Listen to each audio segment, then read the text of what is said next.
विरहा प्रेमियों, आज आपके सामने एक नई चीज पेश करने जा रहा हूं अपने वही विरहा के माध्यम से, जिसका शीर्षक है अंबेडकर के सपनों के सौदागर कांसी राम जी एवं मायावती जी। 4 लाइन कवि का भाव है कि पागल घोड़े से अच्छा घुड़सवार गिरे, लगता कि सच में कहावत सही है, डसता सपेरा कभी सांप से भी, अब पुरानी कहावत बुजुर्गों ने दी है।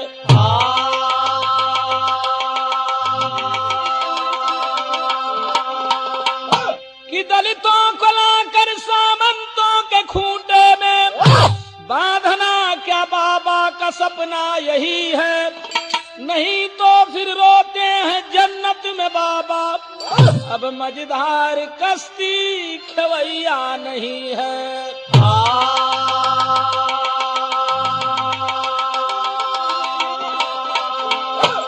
राजनीति में क्या क्या नुकसान करता है, चूंकि राजनीतिक होने के नाते, और अब तो मैं विरहा गाना भी शुरू कर दिया हूं रेगुलर साथियों। राजनीति में क्या नुकसान करता है, कवि ने 2 लाइन भाव दिया है, तर्ज गजल की है। वही गजल है कि अरे कौन फूल दिल कस है, अरे तितलियां समझती है,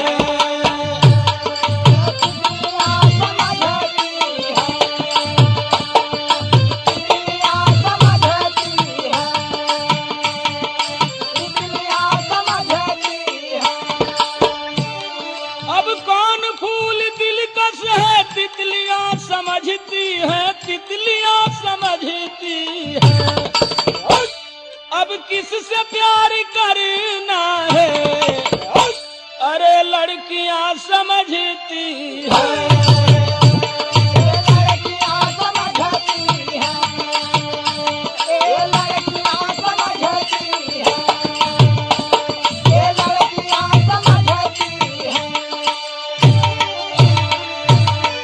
आज नए अंदाज में इसी गजल को लोग गा रहे हैं कि तुम तो ठहरे परदेसी, अब साथ क्या निभाओगे, साथ क्या निभाओगे, साथ क्या निभाओगे, साथ क्या निभाओगे, अब तुम तो ठहरे परदेसी, साथ क्या निभाओगे, साथ क्या निभाओगे, अब सुबह पहली गाड़ी से अरे घर को लौट जाओगे, घर को लौट जाओगे, घर को लौट जाओगे, घर को लौट जाओगे।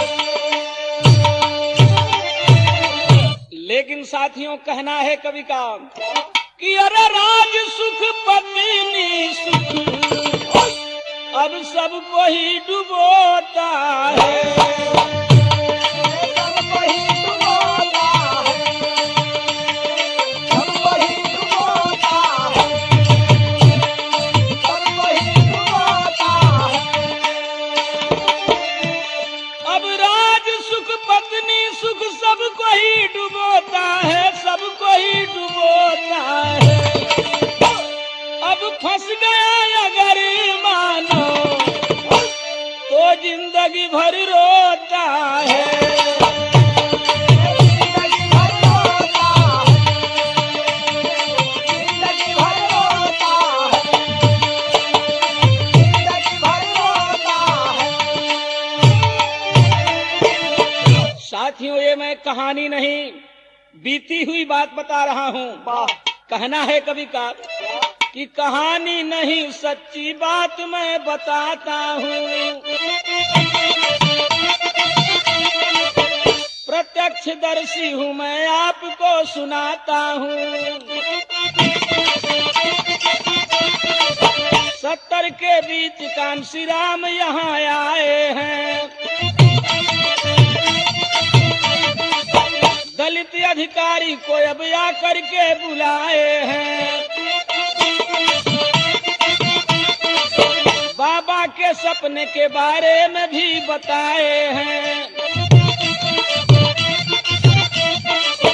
दलित उत्थान बदे संस्था को चलाए हैं। सपना बाबा का पूरा हमको ही बनाना है। कोई ना समझा पैसा के लिए बहाना है। कोई ना समझा पैसा के लिए बहाना है।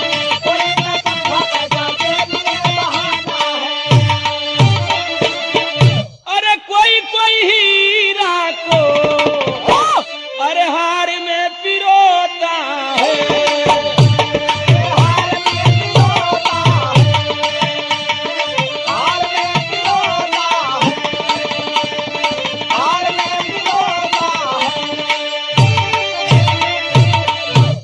और 70 के बीच जो आज यही कांशीराम जी हैं, देश भर में घूम करके दलित अधिकारियों को इकट्ठा किए और कहे कि हमको बाबा का सपना जो था उसे पूरा करना है।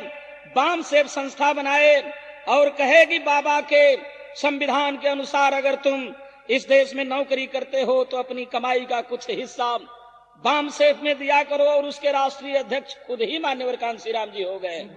धीरे धीरे पैसा आने लगा, अधिकारी जुटने लगे, कांशीराम जी साहेब के नाम से प्रसिद्ध हो गए। उस समय की भोली भाली जनता ने ये समझा कि ये बाबा साहेब के सपने को जरूर साकार करेंगे। लेकिन साथियों आगे आपने सुने, आप सुनते चले कि बाबा के सपनों का सौदागर कैसे निकल गए मान्यवर कांशीराम जी। यहाँ तर्ज बा एक भोजपुरी का गीत बा कि सासू मारी अंगना ए राजा जी, ए राजा जी, कि सासू मारी अंगना ससुर बादुआरे गजब सीटी मारे सैया पिछुआरे। गजब सीटी मारे सैया पिछुआरे।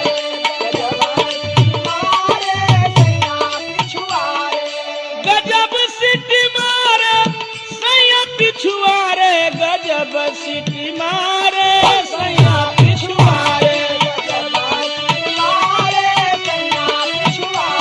गजब सीटी मारे सैया पिछुआरे।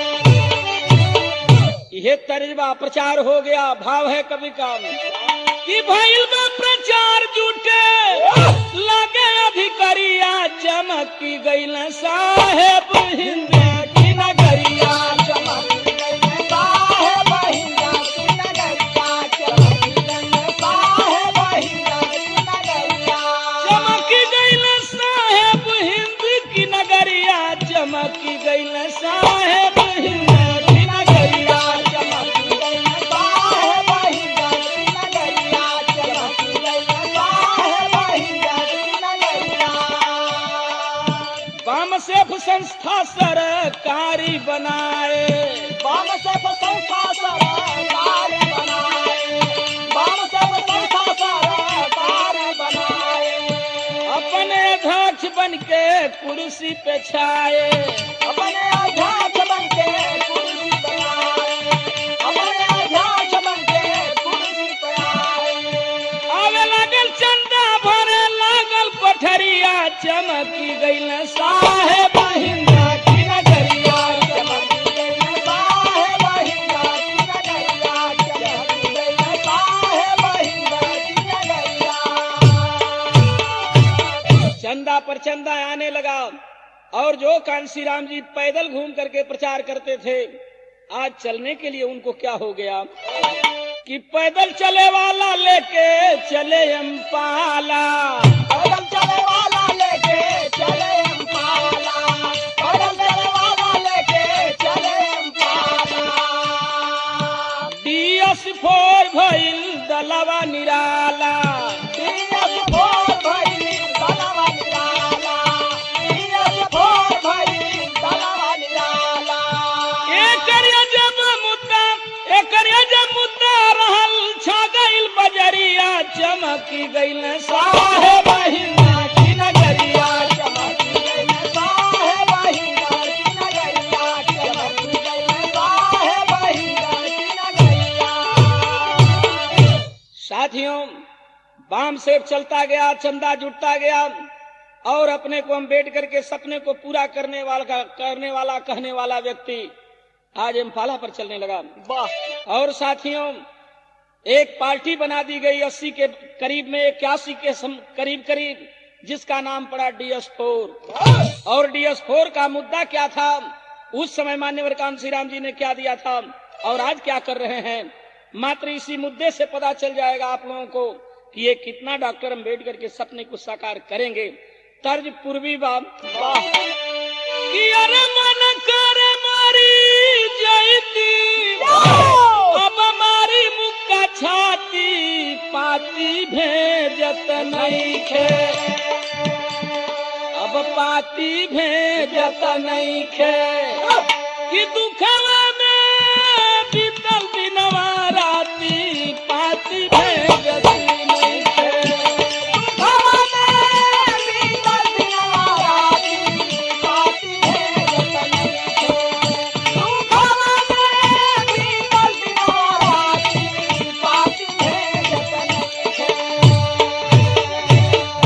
कहना है कवि का क्या कि आज हंसिया लेकिन अब तहिया ना बुझाइल हो हमारे साथी, अरे तहिया ना बुझाइल हो हमारे साथी कि बिरहो में नाराई गवाइल हो हमारे साथी,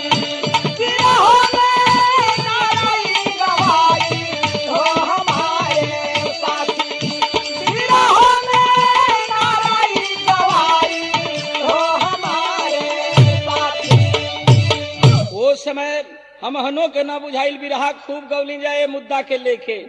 जौन कांशीराम जी कहले रहलन, का कहले रहलन कि ठाकुर बनिया भूमि हारन के छोड़ी हो, ठाकुर बनिया भूमि हारन के छोड़ हो, ठाकुर बनिया भूमि हारन के छोड़ हो, बाकी से कहाइल DS4 हो, बाकी बचाला से कहाइल DS4 हो, बाकी बचाला से कहाइल DS4 हो।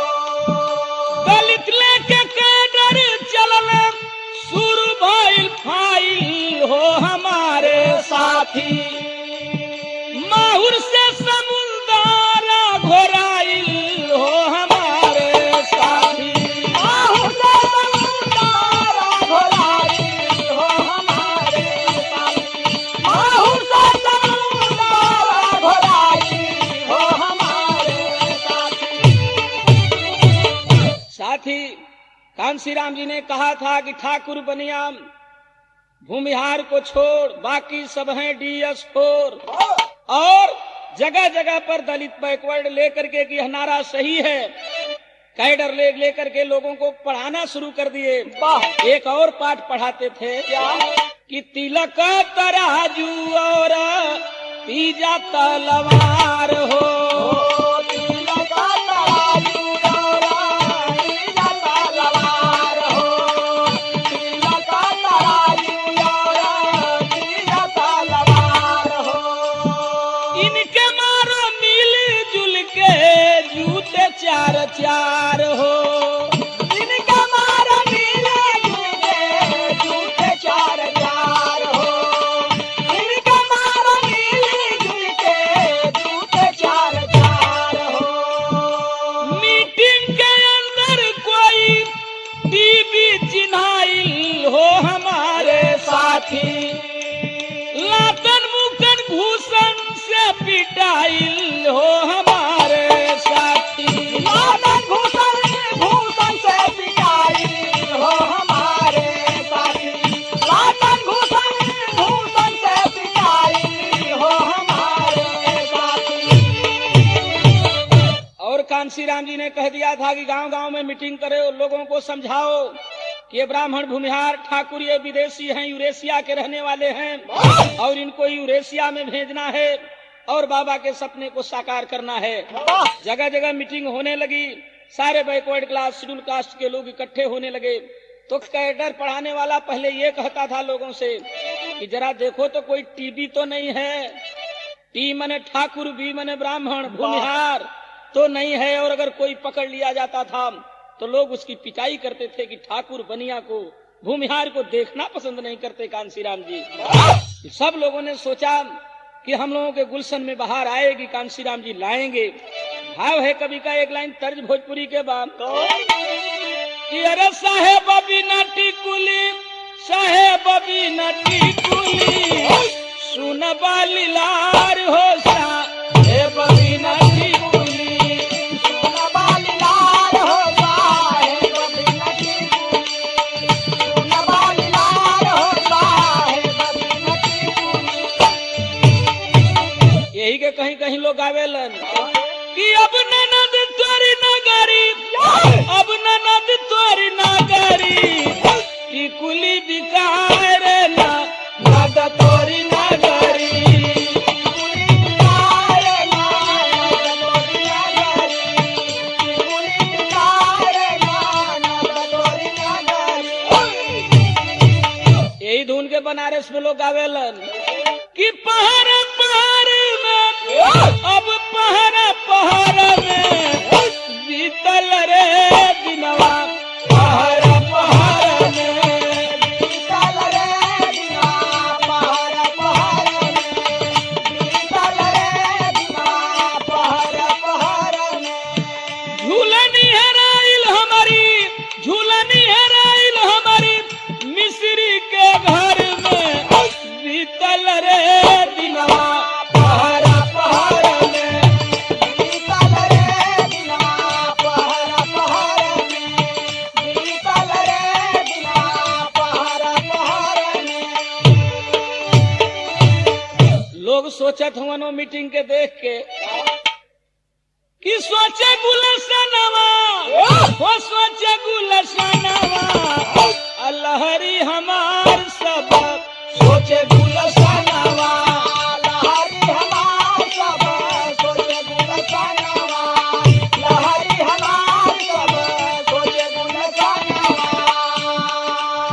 भगी है विदेशी कांसी, भगी है विदेशी कांसी, राम के कहानवा, लहरी हमार सब सोचे गुलशनवा, लहरी हमार सब सोचे गुलशनवा, लहरी हमार सब सोचे गुलशनवा। साहेब से गईली तौले माया जी भेटाई, साहेब से गईली तौले माया जी भेटाई, साहेब से गईली तौले माया जी भेटाई। शुरू कैला दोनों हिंदुस्तान में पढ़ाई, शुरू कैला दोनों हिंदुस्तान में पढ़ाई, शुरू कैला दोनों हिंदुस्तान में पढ़ाई। आइल 84 ताले, आइल 84 ताले ले के बजानवा, लहरी हमार सब सोचे गुलशनवा, लहरी हमार सब सोचे गुलशनवा, लहरी हमार सब सोचे गुलशनवा। धीरे धीरे समय चलता रहा। कांशीराम जी से मायावती जी की मुलाकात हो गई। उनको लगा कि यह लेडी कैडर बड़ा बढ़िया पढ़ाएगी और एक दिन हिंदुस्तान की हुकूमत अपने हाथ में लेगी और लोगों से बताए कि यह स्वार्थी नहीं होगी, कुर्सी की लालची नहीं होगी, बाबा के सपने को साकार करने में मदद करेगी। लेकिन साथियों, जब माया जी मिल गई तो धीरे धीरे सन 84 आ गया और सन 84 में मान्यवर कांशीराम जी ने किया क्या साथियों? बहुजन समाज पार्टी कांसी बना के, बहुजन समाज पार्टी कांसी बनाए, बहुजन समाज पार्टी कांसी बनाए, बहुजन समाज पार्टी कांसी बना के, बहुजन समाज पार्टी कांसी बना के, बहुजन समाज पार्टी कांसी बना के, पूरा 85 वालन के समझा के, पूरा 85 वालन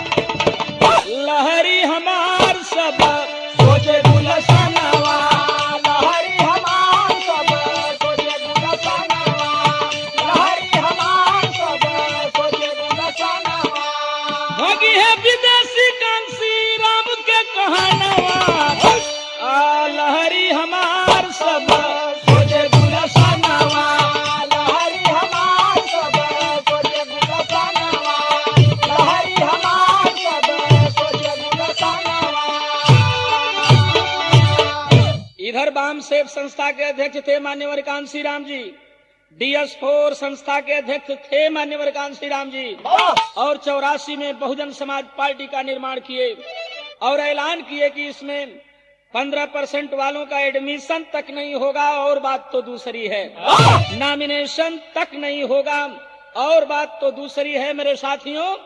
और अपने अध्यक्ष बन गए और मायावती जी को राष्ट्रीय महासचिव बना दिए मेरे साथियों। दोनों हो गए, 2 कुर्सी थी, दोनों पर बैठ गए, बाकी सब देश के कार्यकर्ता हो गए और मीटिंग करने लगे। अपने कुर्सियों पर बैठते थे और नीचे जितने कार्यकर्ता थे आज भी बैठते हैं ऊपर। इससे बड़ी सामंतवादी व्यवस्था क्या हो सकती है कि हम कुर्सी पर बैठे, पार्टी वाले नीचे बैठे। मान्यवर कांसी राम जी कुर्सी पर बैठते थे, हम भी उसी दल में थे, लेकिन उन्होंने जब अपने नीतियों को छोड़ दिया तो हमने भी उन्हें छोड़ करके और समाजवादी पार्टी ज्वाइन कर लिया। और आज घूम घूम करके फिर बिरहा गाना शुरू कर दिया हूँ। धुआंधार और निष्पक्ष गीत आप सुनेंगे, आपको लगेगा हिंदुस्तान। और वहाँ राजनीतिक जो सिद्धांतों की बात करते हैं, बाबा साहेब के सपने को साकार करने की बात करते हैं, उनमें है क्या? एक लाइन भाव है कवि का, तर्ज है बाकी गौवा के पिछवारे रारा, गौवा के पिछवारे, अरे चांद जब निकले तो धीरे से नदिया के पार चली आई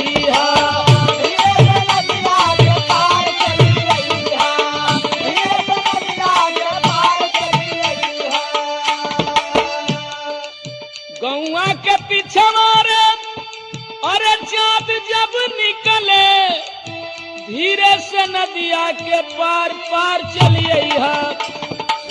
नदिया में जब की अरे रा रा रा रा, नदिया में जब की भरल होई पानी तो नैया पर होई के सवार चली आई है।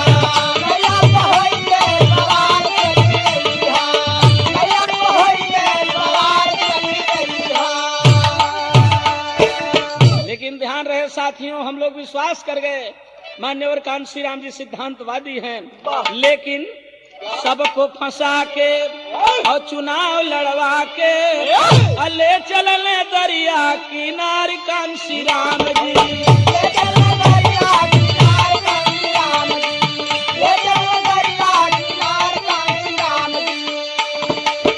सबको फंसा के चुनाव लड़वा के अरे ले चलने दरिया किनार कांसी राम जी।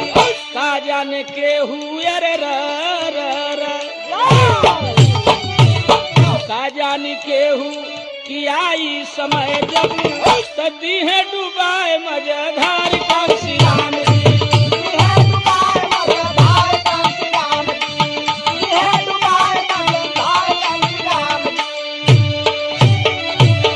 84 में उत्तर प्रदेश में राजनीतिक पार्टी बहुजन समाज पार्टी बना करके मान्यवर कांसी राम जी ने चुनाव लड़वाया। कोई MLA जीता नहीं, 89 में लड़वाया, कोई 13 MLA जीते, और जब 91 में उन्होंने चुनाव लड़वाया सिर्फ 91 ही MLA जीते। धीरे धीरे साथियों माननीय कांसी राम जी ने सोचा कि हमारा स्वार्थ पूरा नहीं हो रहा है, किसी के साथ मेल मिलाप करके अगर पार्टी को बढ़ाएंगे तो हमारा स्वार्थ पूरा हो सकता है। भाव है कवि का कि बीतल समय जब सन 92 अरे अयोध्या में बाबरी मस्जिद जब ढहाइल, कांसी मुलायम अरे रारा अरे रारा, कांसी मुलायम के मेल होई गई ने अदिहल बना सरकार कांसी राम जी।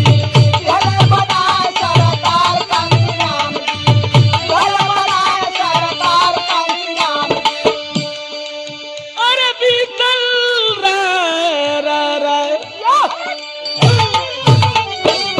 बीतल समय जब की 92 अयोध्या में बाबरी मस्जिद जब ढहाइल, कांसी मुलायम के मेल होई गई ले दिहले बना सरकार कांसी राम जी।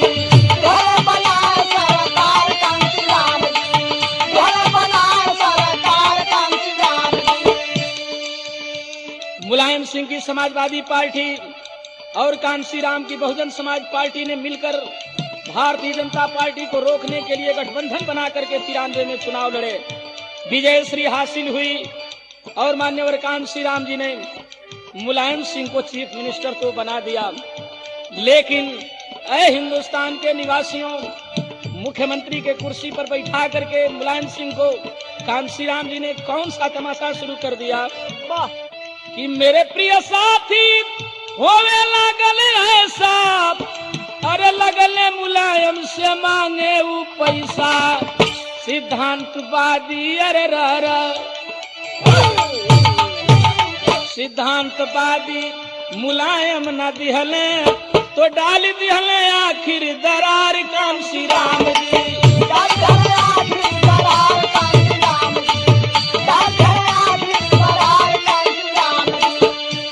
हर हफ्ते मुलायम सिंह से उन्होंने लाखों की मांग करना शुरू कर दिया। मुलायम सिंह सिद्धांतवादी आदमी, उन्होंने कहा कि मैं आपको पैसा देने के लिए जनता का खून नहीं चूसूंगा, मैं पैसा नहीं दे सकता। विचार करें आप हमें कुर्सी पर रखें, विचार करें न रखें, क्योंकि मैं लोहिया और चरण सिंह का चेला हूं और समाजवादी पार्टी का राष्ट्रीय अध्यक्ष भी हूं। 111 MLA भी मेरे हैं, पैसा मैं नहीं दे सकता। मेरे प्रिय साथी होवे लागले ऐसा, लगले मुलायम से मांगे वो पैसा, सिद्धांतवादी मुलायम न दिहले तो डाल दिहले आखिर दरार कांसी राम जी।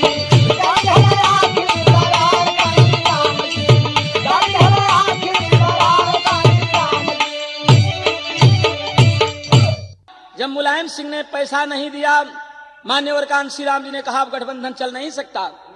और आज तक उन्होंने कहा था कि हम भारतीय जनता पार्टी के सांप्रदायिक होने के नाते सख्त विरोधी हूं।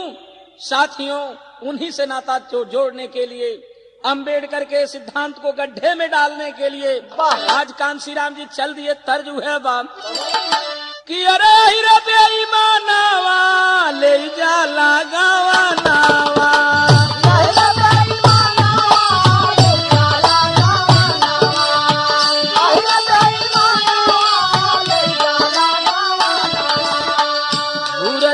बहे आजी अरे रा रा रा रा, झूर झूर बहे आजी पुरुआ पवनावा, अहिरे बेईमानावा ले जाला गवानावा, अहिरे बेईमानावा ले जाला गवानावा, अहिरे बेईमानावा ले जाला गवानावा।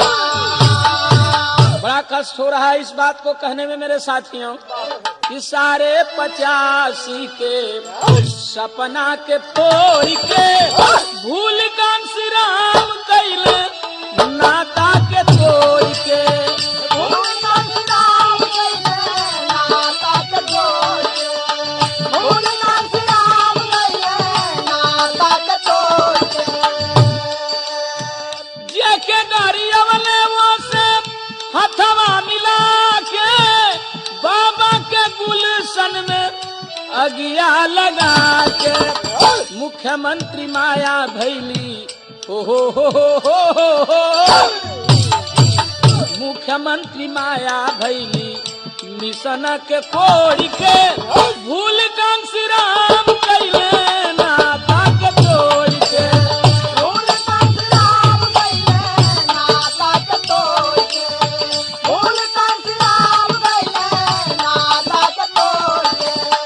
साथियों, आज मान्यवर कांसी राम ने बहाना बना करके कि मुलायम सिंह गुंडा है, भारतीय जनता पार्टी के पास पहुंचे और कहे कि हमें समर्थन दो, तुम भी मुलायम को नहीं चाहते हो और मैं भी मुलायम को नहीं चाहता हूं। इसलिए नहीं वो चाहते थे कि वो गुंडा है, इसलिए नहीं चाहते थे कि वो पैसा नहीं देता है। साथियों, आखिर भारतीय जनता पार्टी वालों को मुलायम सिंह खटकते थे।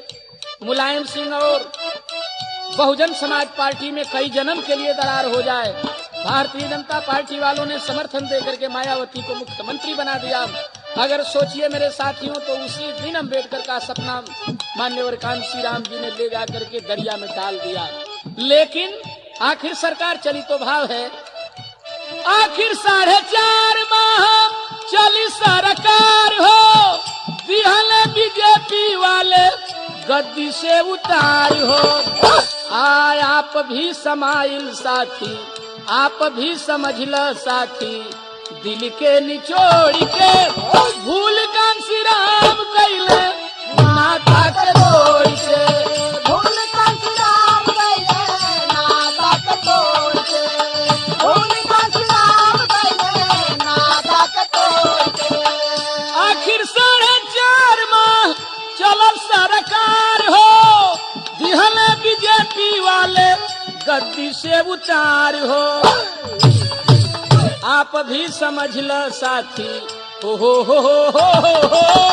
आप भी समझ ल साथी, दिल के निचोड़ के भूल कांसी राम कैले नाता के तोड़ के, भूल कांसी राम कैले नाता के तोड़ के, भूल कांसी राम कैले नाता के तोड़ के।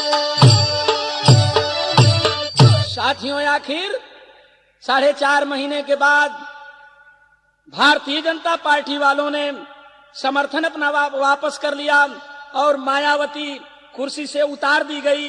भाव है कवि का एक लाइन, साथियों एक लाइन पढ़े लिखे लोगों के लिए भाव है, तर्ज वही बा कि दिल लूटन वाले जादूगर अब मैं न तुम्हें पहचाना है।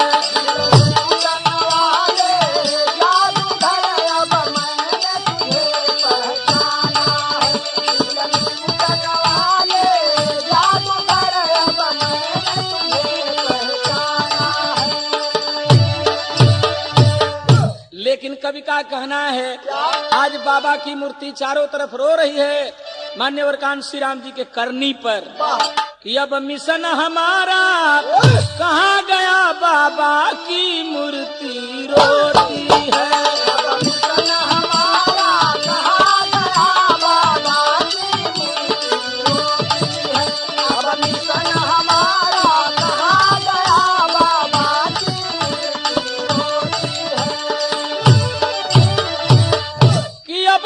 हमारा कहाँ गया, बाबा की मूर्ति रोती है।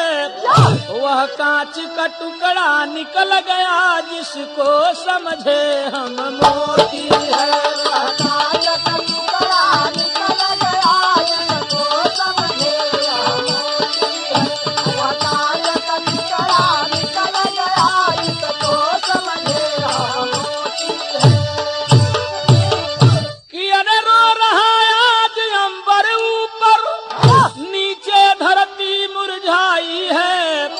क्या यही आज के है मानव जिनकी चर्चाएं होती हैं,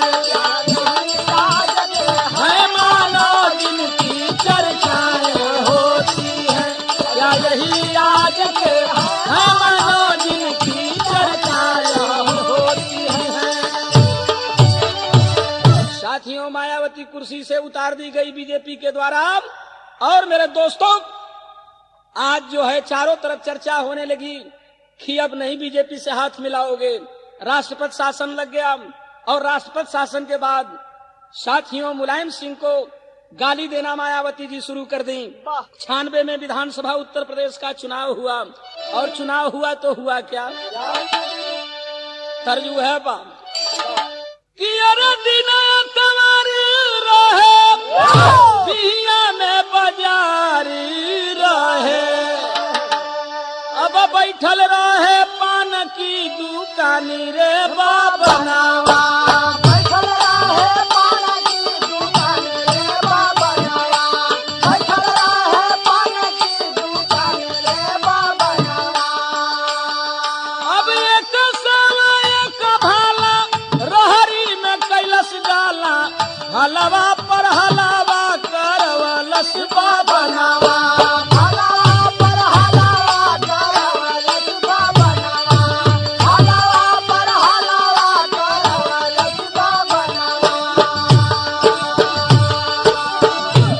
लेकिन कि राष्ट्रपति शासन लागल 96 में चुनाव भइल, गजब संदेश जनता द्वारा भेजाइल बा। गजब संदेश जनता द्वारा भेजाइल बा। गजब संदेश जनता द्वारा भेजाइल बा। पिछला रिकॉर्ड जेवन रहल 93 में, अरे उहे सन 97 में यूपी में आइल बा। केहू कना बहुमत बा, अब कैसे सरकार बनी, एने ओने घूमे सब लोग पगल आइल बा। कि कौन सांप्रदायिक बाटे अकेले के रोके वाला, अरे निक भइल से ही में त सब ही चिन्हाइल बा।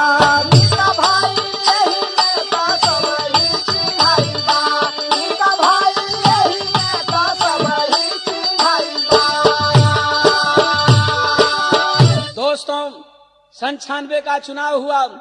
93 में 176 बीजेपी थी, 110 मुलायम सिंह थे और 67 बहुजन समाज पार्टी थी।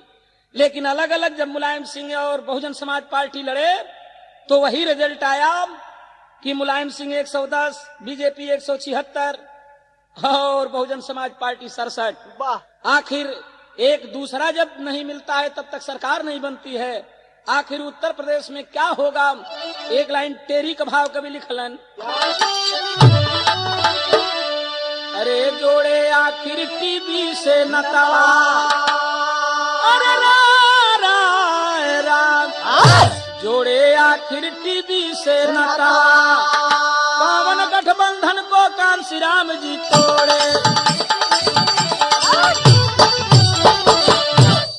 साथियों, बहुजन समाज पार्टी और समाजवादी पार्टी के लोग बताने लगे कि बीजेपी सांप्रदायिक है, बीजेपी इस देश को तोड़ना चाहती है, हम उसके विरोध में हैं।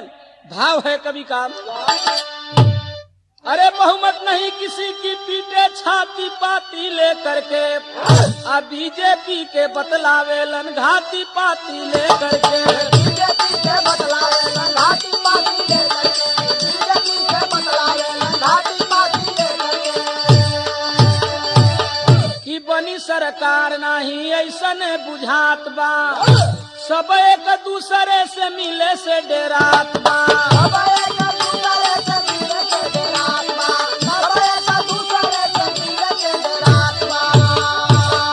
अरे यह बीजेपी अंग्रेजन का नाती पाती लेकर के, अझंखे डोली दुल्हायो बाराती पाती लेकर के। रंगे डोली दुल्हायो बाराती पाती लेकर के। रंगे डोली दुल्हायो बाराती पाती लेकर के। साथियों, आज डोली दुल्हा बारात जितना बा, मैंने तीनों पार्टी आज झंखत बा। कौन मुख्यमंत्री होगा, कौन कैबिनेट मंत्री होगा, कौन राज्य मंत्री होगा, किसकी हुकूमत होगी। आज सारे लोग इसी उहापोह में समाजवादी पार्टी और बहुजन समाज पार्टी कांशीराम जी गरियाने में लगे हुए हैं। बीजेपी को उस समय का थोड़ा सा भाव है कि बनी सरकार नाही ऐसा ने बुझात बा, सब एक दूसरे से मिले के डेरात बा। सब एक दूसरे से मिले के डेरात बा। सब एक दूसरे से मिले के डेरात बा। अरे यही बीजेपी अंग्रेजन के नाती पाती लेकर के, अझंखे डोली दुल्हायो बाराती पाती लेकर के। रंगे डोली दुल्हायो बाराती पाती लेकर के। रंगे डोली दुल्हायो बाराती पाती लेकर के। मेरे दोस्त, कैसे सरकार बनेगी? आखिर पार्लियामेंट में पास हो गया कि राष्ट्रपति शासन बढ़ा दिया जाए। राष्ट्रपति शासन बढ़ा, किसी की सरकार नहीं बनी। लेकिन मेरे दोस्त, किसी की सरकार नहीं बनी, एमएलए शपथ नहीं ले पाए, विधानसभा का मुंह नहीं देख पाए। तीनों दल यही सोचने लगे कि झूठे बहका करके और अपने एमएलए को रखा जाए, वरना ये सब विधानसभा भी नहीं देख पाए हैं, टूट करके दूसरे दल में जा मिलेंगे। काली रीड दे दो मास्टर। यहाँ आल्हा का तर्जबा कि कवन रे चिड़ैया बिनु डाया नवा कौड़ी हो गई। कवन रे चिड़ैया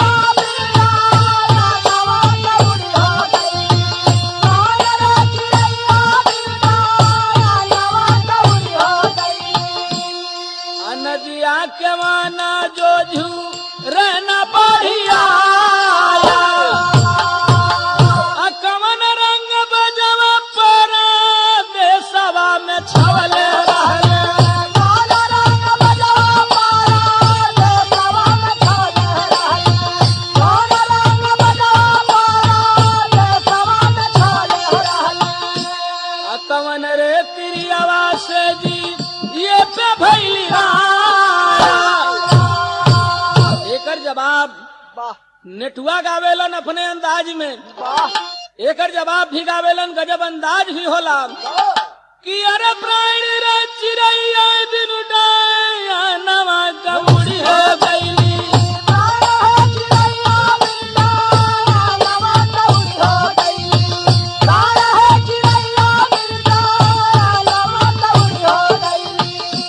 नदिया नया ना जो रे ना बढ़िया अलखन रंग बजवा पर देशवा में छोले रहले।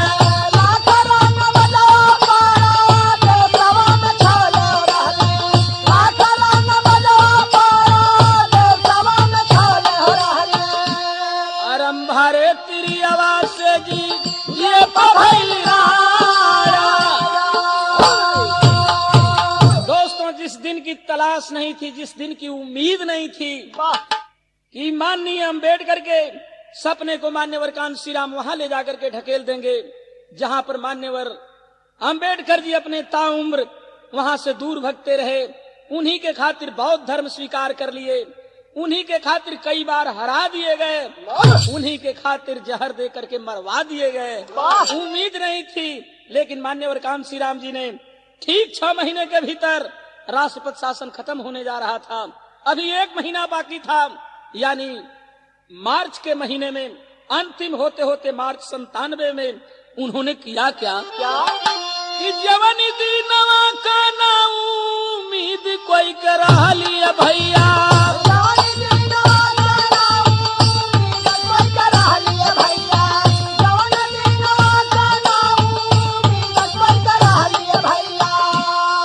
आखिर कुदरता दिहलस वही के बोलाया अजयवन कांशीराम जे के टीवी बतावल भैया।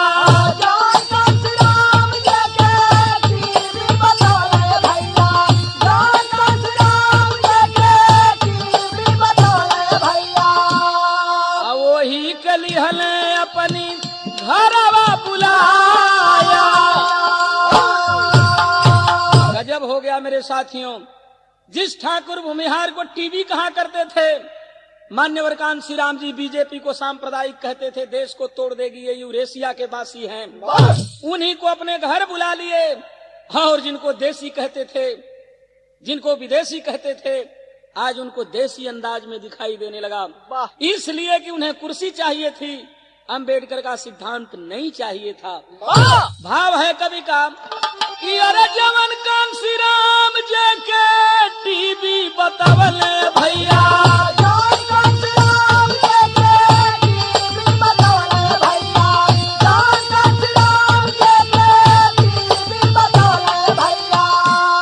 वही के लिहल अपनी घरवा बुलाया।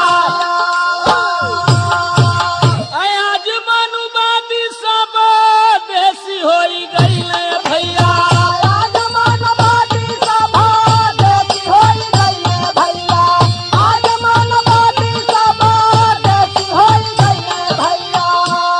गईले बाबा साहेब के सपनवा भुलाया। साथियों, ऐसा तो थोड़ा सा मायावती जी ने पहले भी किया था कि उन्होंने लालजी टंडन के हाथ में राखी बांधा था। और साथियों, विदेशियों के हाथ में राखी बांधना, भाई बनवाना, भाई बना लेना और फिर उनको गाली देना, हम ही बनेंगे तो बनेंगे, दूसरे को बनने नहीं देंगे, इस तरीके का जब विचार आ गया, आखिर मान्यवर कांशीराम अटल बिहारी वाजपेयी के पास गए और उन्होंने कहा कि हम गोली मारते हैं 13 बार अम्बेडकर के सपने को और अम्बेडकर के सिद्धांत को। हमको मायावती उत्तर प्रदेश की कुर्सी पर चाहिए और आप हमें समर्थन दीजिए, साझा सरकार बनेगी, 6 महीना आपका मुख्यमंत्री रहेगा, 6 महीना मेरी मुख्यमंत्री मायावती उत्तर प्रदेश की कुर्सी संभालेंगी। भाव है कवि का दोस्तों, कैसी विडंबना है। वाह रे दलितों के सपने को साकार करने वाले और वाह रे अम्बेडकर के सपने को साकार करने वाले, इतना बाबा साहेब के सिद्धांत को नीचे नहीं ढकेलना चाहिए था। साथियों, इसी रीति रिवाज को देखकर मैं बिरहा गा करके एमएलसी हुआ था और बहुजन समाज पार्टी की सिद्धांतहीनता को देखकर मैंने बहुजन समाज पार्टी के राष्ट्रीय अध्यक्ष माननीय कांसी राम और मायावती को छोड़ करके समाजवादी पार्टी ज्वाइन कर लिया और आज घूम घूम करके आप लोगों के बीच में फिर से ज्योत जगाने का काम शुरू कर रहा हूँ। भाव है कभी काम कि अरे आज मानुवादी सब भी देसी हो गई भैया,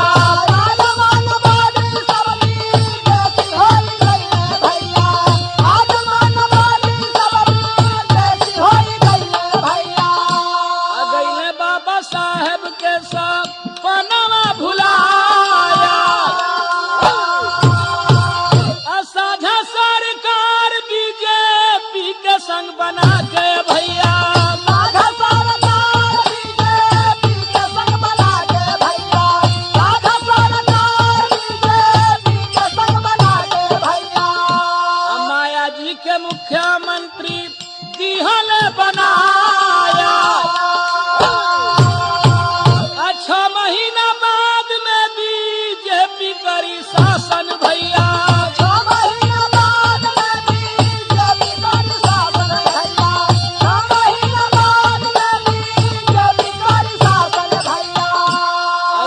सिद्धांत नहीं देखला जब भाया।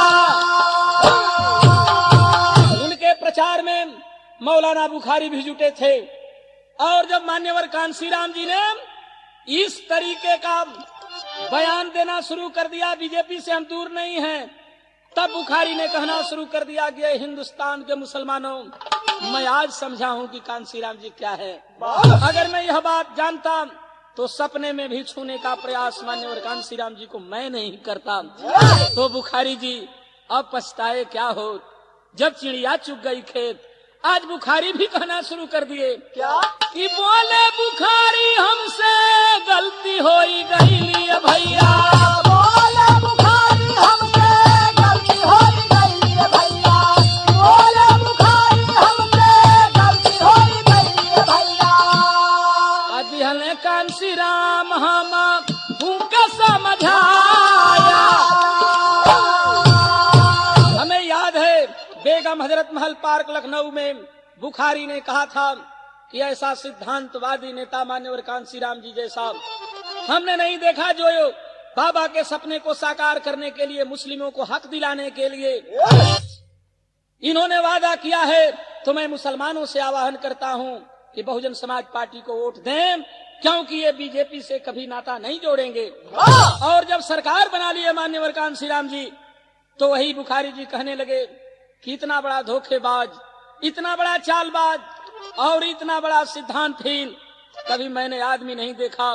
ऐ मुसलमानों, जो बीजेपी से हाथ मिला लिया, जो बीजेपी कहती है कि हिंदुस्तान मुसलमानों से खाली कराओ, उसके साथ मिलकर के अगर मान्यवर कांसी राम जी ने समझौता कर लिया तो आने वाले समय में एक भी वोट मान्यवर कांसी राम जी को नहीं, सिद्धांतवादी और समाजवादी विचारधारा के मुलायम सिंह को पढ़ना चाहिए। ये बुखारी का संदेश है।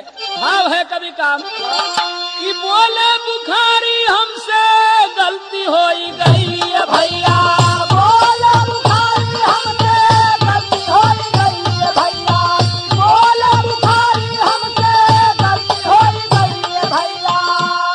अदिहल कांसी राम हम भूख समझाया, अरों में मुसलमान सब हाथ मली मली के भैया, मुसलमान सब हाथ मली मली के भैया, मुसलमान सब हाथ मली मली के भैया। अझंखे पिछड़ा वर्ग कर नीप पछताया। साथियों, आज पिछड़ा वर्ग रो रहा है, आज मुस्लिम वर्ग रो रहा है, आज 15% के लोगों का एडमिशन हो चुका है। आज सरकार में बहुजन समाज पार्टी के कोटे से 15% वाले कैबिनेट स्तर के मिनिस्टर हैं। माननीय जी के सुश्री मायावती जी के सलाहकार भी हैं। तो यह मेरे 85 के नौजवान साथियों, अल्पसंख्यक साथियों, पिछड़े वर्ग के साथियों, अम्बेडकर का सपना कहाँ गया? कांसी राम जी का वह बाम सेफ कहाँ गया? कांसी राम जी का वह DS4 का नारा कहाँ गया? बाबा ने मरते वक्त में कहा था, कोई ऐसा आदमी पैदा होता जो मेरे कारवां को आगे न ले जाता तो पीछे भी न ढकेलता। लगा था मान्यवर कांसी राम जी आगे ले जाएंगे, लेकिन इन्होंने आगे ले जाने के बजाय ले आकर के वहां पर छोड़ दिया जहां से बाबा साहब ने ले जाने का काम किया था। तो आखिर में आप लोगों से एक बात कहना है कि ऐसे हो गए कांसी राम, बेड़ा पार लगाई है राम, कैसे बाबा के सपनावा पुराई साथियों।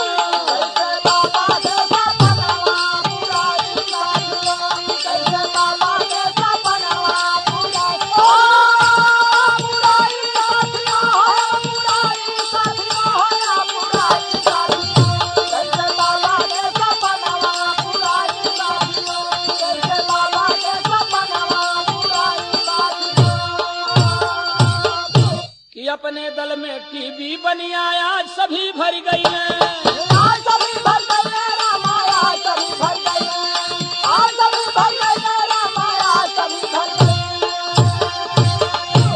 अरे आज सभी भर गई है रामाया, आज सभी भर गई है, आज सभी भर गई है रामाया, सभी भर गई है, आज सभी भर गई है रामाया, सभी भर गई है। मंत्री बन सरकार चलावे, दलित किनारे भइले गईले जतनाया रमनवा पुराई साथियों।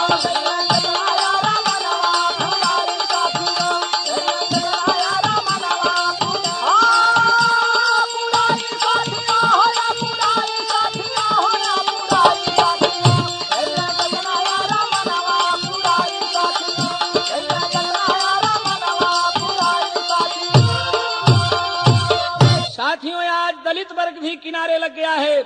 पूरे मंत्रिमंडल में मायावती जी के सिर्फ एक चमार का बेटा है।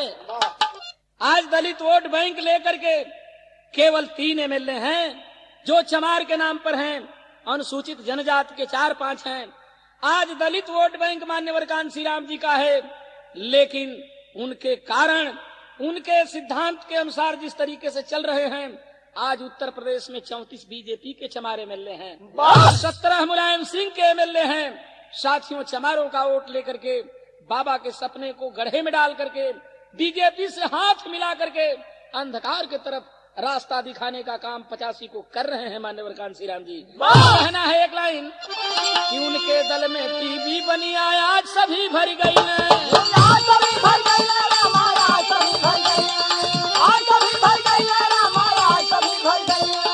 मंत्री बन सरकार चलावे, दलित किनारे भइले गईले जतनाया रमनवा पुराई साथियों।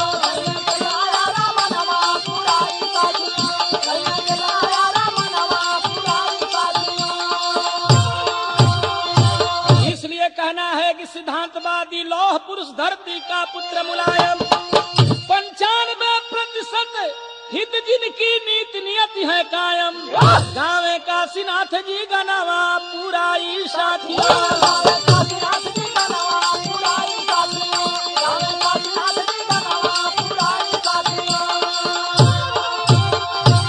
तो कुसुम पराग जद्दू देव गुरु भोला पूज्य हमारे, बाला शिव दर्शन के साथ में गंगा रंग पसारे, जोड़े आखिर टीवी से नतवा, लेखनी काशीनाथ की पैरी दल को थोड़े, जोड़े आखिर टीवी